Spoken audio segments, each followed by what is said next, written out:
বেগম খালেদা জিয়াকে দেখলে মনে হতো পঞ্চদশ শতাব্দীর কোনো মুঘল শাহজাদি, যাকে বিংশ শতাব্দীর সুবে বাংলার জঙ্গলে ফেলে দেওয়া হয়েছে। দেশের বাহিরে আমি কোনোদিন যাব না, দেশেই আমার ঠিকানা, এই দেশেই আমার জন্ম, এই দেশেই আমার মৃত্যু হবে, কথা দিয়ে কথা রেখেছেন বেগম খালেদা জিয়া।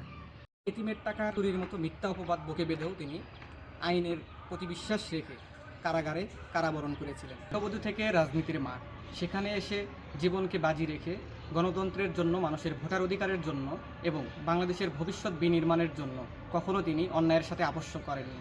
অন্যায়ের সাথে আপোষহীনতার পরিচয় দিতে গিয়ে তাকে হারাতে হয়েছে তার ছোট ছেলেকে এবং নিজে অসংখ্যবার নির্যাতনের শিকার হয়েছে স্বৈরাচার এরশাদ পতনের সময় এবং 111 সরকারের কাছে।